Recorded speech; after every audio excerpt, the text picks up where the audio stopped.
കറുത്തിട്ടാണ്. ഇടീ കറമ്പി, കറമ്പ എന്ന് ആരെയും വിളിച്ചാൽ അവിടെ സങ്കടപ്പെട്ട് തല താത്തി മുഖം ആകെ വിഷമിച്ച് പുറകോട്ട് പോരല്ല വേണ്ടേ. ഇടി കറമ്പി എന്ന് ചോദിച്ചാൽ നിവർന്ന് നിൽക്കണം, 3 സ്റ്റെപ്പ് മുന്നോട്ട് നിൽക്കണം. ചോദിച്ച ആളോട് മുഖത്ത് നോക്കി ചോദിക്കണം, യെസ് യെസ് ഞാൻ കറുത്തിട്ടാണ്, സോ വാട്ട്, അതുകൊണ്ട് എന്താ, ഞാൻ കറുത്തിട്ടാണ്.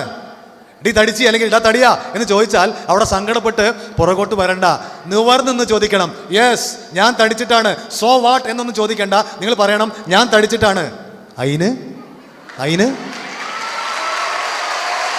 അതാണ് മക്കളെ. കറുത്തിട്ടാണോ വെളുത്തിട്ടാണോ മെലിഞ്ഞിട്ടാണോ തടിച്ചിട്ടാണോ ഇതൊന്നുമല്ല നമ്മുടെ ഐഡന്റിറ്റി തീരുമാനിക്കുന്നത്. നിങ്ങൾ ആദ്യം മനസ്സിലാക്ക്, നിങ്ങളുടെ ഐഡന്റിറ്റി പറയുന്നത് നിങ്ങൾ നല്ല കുട്ടിയാണ്, അവൾ നല്ല കുട്ടിയാണ് എന്ന് പറയുന്നത് നിങ്ങളുടെ നിറം നോക്കിയിട്ടല്ല, ഹൗ ടു ബിഹേവ്, നിങ്ങൾ എങ്ങനെ പെരുമാറുന്നു അതാണ്. അല്ലാതെ നിറം നോക്കിയിട്ട് ഒരാളുടെ ഐഡന്റിറ്റി തീരുമാനിക്കുന്നുണ്ടെങ്കിൽ ആ സമൂഹം